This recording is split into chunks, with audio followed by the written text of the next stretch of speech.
नमस्कार दोस्तों, स्वागत है आपका आपके अपने YouTube चैनल पर जहां आप प्रतियोगी परीक्षाओं की प्रैक्टिस करते हैं और अपनी तैयारी को और भी बेहतर करते हैं।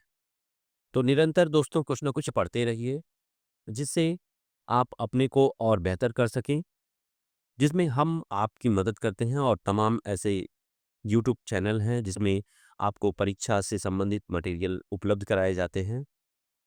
तो अपनी तैयारी को और अधिक समय दें, अपने को और बेहतर करने के लिए लगातार पढ़ने का प्रयास करें।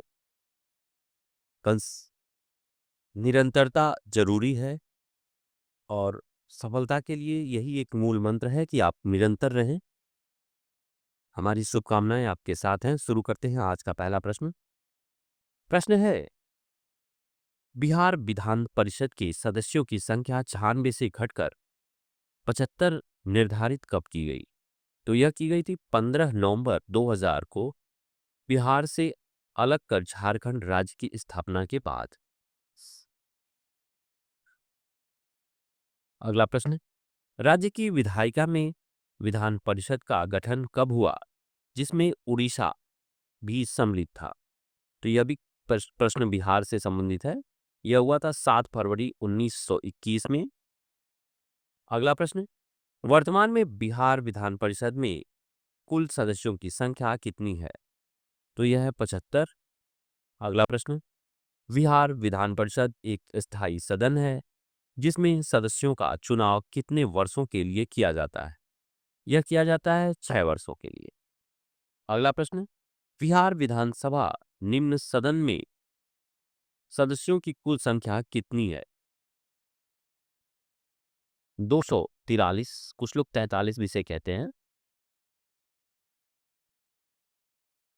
अगला प्रश्न, बिहार में किस प्रकार की पंचायती राज व्यवस्था है? तो यह है त्रिस्तरीय पंचायती राज व्यवस्था, ग्राम पंचायत, पंचायत समिति एवं जिला परिषद। अगला प्रश्न, बिहार संभवतः अकेला ऐसा राज्य है जहां ग्राम कचहरी की स्थापना का प्रावधान है। बिहार पंचायत राज अधिनियम वर्ष 2006 की धारा 90 के तहत। अगला प्रश्न, पटना उच्च न्यायालय की स्थापना कब हुई? यह हुई थी 3 फरवरी 1916 को। अगला प्रश्न, संविधान की कौन सी धारा के तहत बिहार में विधानसभा का गठन किया गया? यह किया गया था संविधान की धारा 170 के तहत। अगला प्रश्न, राज्य अल्पसंख्यक आयोग को कानूनी अधिकार प्रदान करने वाला देश का पहला राज्य कौन सा है? यह है बिहार। अगला प्रश्न, पंचायती राज व्यवस्था के अंतर्गत सबसे निचले स्तर पर प्रशासनिक कार्रवाई के संचालन हेतु गठन किया गया ग्राम पंचायत का। अगला प्रश्न, बिहार में प्रखंड स्तर पर प्रशासन को संचालित करने के लिए गठन किया गया पंचायत समिति का। अगला प्रश्न, बिहार में पहली बार राष्ट्रपति शासन कब और कितने दिनों के लिए लगाया गया? यह लगाया गया था 1968 से 1969 जून से फरवरी में, कुल 242 दिनों के लिए। अगला प्रश्न, किस समिति की रिपोर्ट के आधार पर निजी क्षेत्रों में बैंक स्थापित करने की अनुमति प्रदान की गई? नरसिम्हन कमेटी के आधार पर, समिति के आधार पर। अगला प्रश्न, प्रथम भूमि विकास बैंक की स्थापना वर्ष 2020 में हुई थी। यह अवस्थित था छांग, पंजाब, अब पाकिस्तान में है। अगला प्रश्न, अविभाजित भारत का पहला बजट 1946 में किसने प्रस्तुत किया था? यह किया था आर के कृष्णमुखम सेठी ने। अगला प्रश्न, भारत में प्रतिभूति विनिमय बोर्ड की स्थापना कब हुई? यह हुई थी 1988 ईस्वी में। अगला प्रश्न, शून्य आधारित बजट तकनीक किस देश की देन है? यह है संयुक्त राज्य अमेरिका की। अगला प्रश्न, भारत में रुपया का अवमूल्यन प्रथम बार कब हुआ? 1949 में। अगला प्रश्न, भारत राष्ट्रीय आय की गणना कौन करता है? केंद्रीय सांख्यिकी संगठन। अगला प्रश्न, भारत में छिपी हुई बेरोजगारी प्रच्छन्न बेरोजगारी मुख्य रूप से संबंधित है कृषि के क्षेत्र से तथा ग्रामीण क्षेत्र से। न्यूनतम मजदूरी अधिनियम पारित हुआ 15 मार्च 1948 को। अगला प्रश्न, प्रमुख व्यूह रचना के रूप में किस पंचवर्षीय योजना में महिला अंश योजना प्रारंभ की गई? यह की गई थी 9वीं पंचवर्षीय योजना 1997 से वर्ष 2002। अगला प्रश्न, केंद्र व राज्य वित्तीय विवादों का निपटारा कौन करता है? यह करता है वित्त आयोग। अगला प्रश्न, एक वेब आधारित अथवा आईपीआई आधारित प्रणाली जो विभिन्न प्रकार के अकाउंट जैसे bank account, investment account, credit card account आदि की सूचनाओं को संग्रहित करता है को क्या कहते हैं? Account aggregator, financial data aggregator. अगला प्रश्न है, भारतीय रिजर्व बैंक ने छोटे किसानों के रूप में परिभाषित किया गया है 1 हेक्टेयर से अधिक और 2 हेक्टेयर से कम की भूमि वाले किसानों को। अगला प्रश्न, भारतीय संविधान ने सरकार की किस विकास रणनीति का प्राथमिक उद्देश्य माना है? सामाजिक न्याय को।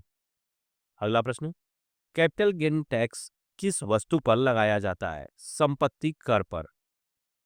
अगला प्रश्न, निजी क्षेत्र के बैंकों में सर्वप्रथम किस बैंक ने चीन में अपनी शाखा स्थापित की? तो यह है एक्सिस बैंक ने।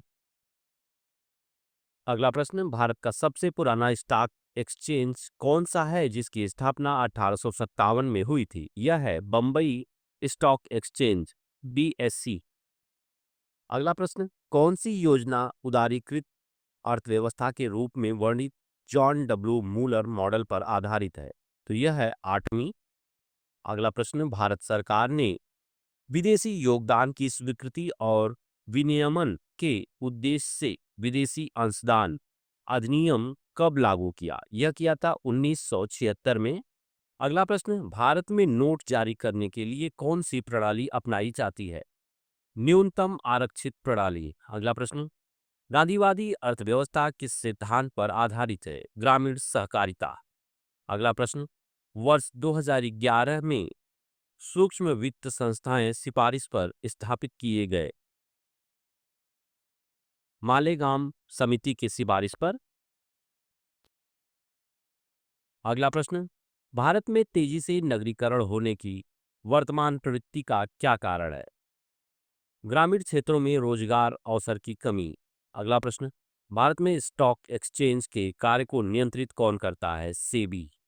अगला प्रश्न, नेशनल इलेक्ट्रॉनिक फंड ट्रांसफर देश में कब शुरू की गई? अक्टूबर वर्ष 2005 में।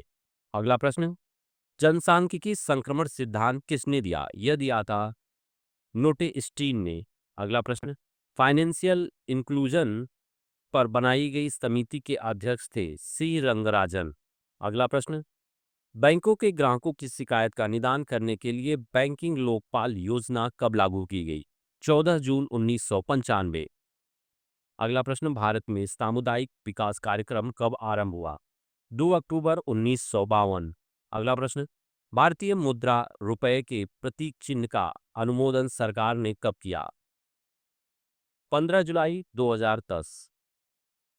अगला प्रश्न, शराब पर उत्पाद शुल्क लगाया जाता है राज्य सरकारों द्वारा। अगला प्रश्न, किस बजट के अंतर्गत किसी भी विभाग अथवा संगठन द्वारा प्रस्तावित व्यय की प्रत्येक मद को बिल्कुल नई मद मान लिया जाता है? शून्य आधारित बजट को।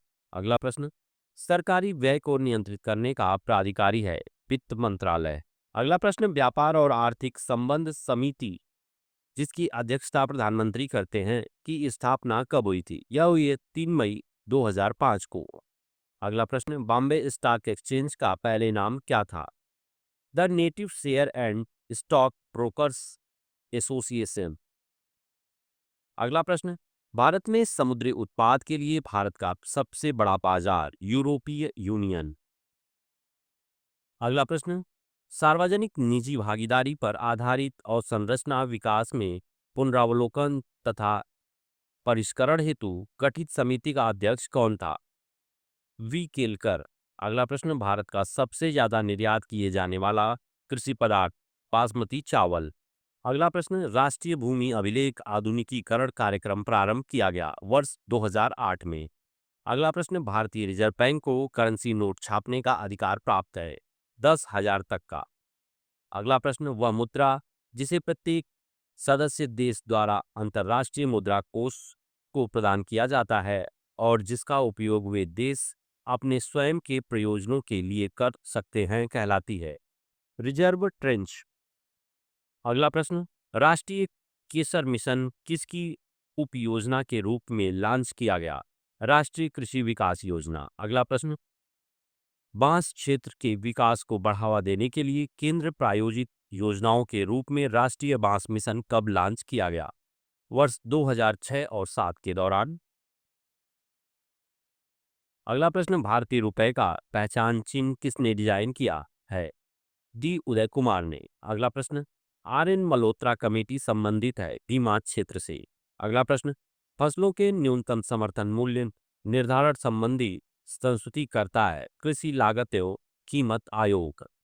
अगला प्रश्न, भारत में बेरोजगारी के आंकड़े कौन एकत्रित व प्रकाशित करता है? राष्ट्रीय नमूना सर्वेक्षण संगठन।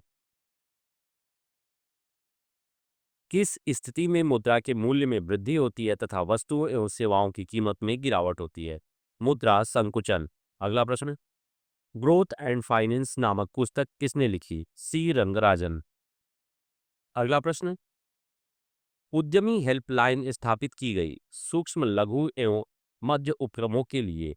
अगला प्रश्न, खाद्य कूपन का विचार किसने दिया? कौशिक बसु ने। अगला प्रश्न, खादी और ग्रामोद्योग विकास आयोग की स्थापना कौन सी पंचवर्षीय योजना के तहत हुई? दूसरी। अगला प्रश्न, सार्वभौमिक सेवा दायित्व निधि की स्थापना भारत सरकार के किस विभाग के अंतर्गत हुई? दूरसंचार विभाग के अंतर्गत। अगला प्रश्न, लघु कृषक विकास योजना आरंभ की गई वर्ष 1971 में। अगला प्रश्न, बिहार की अर्थव्यवस्था पूर्ण रूप से है उपभोक्ता पर केंद्रित। अगला प्रश्न, बिहार राज्य वित्तीय निगम की स्थापना कब हुई? वर्ष 1954 में। अगला प्रश्न, बिहार में किस बैंक की सर्वप्रथम स्थापना हुई? इलाहाबाद बैंक की।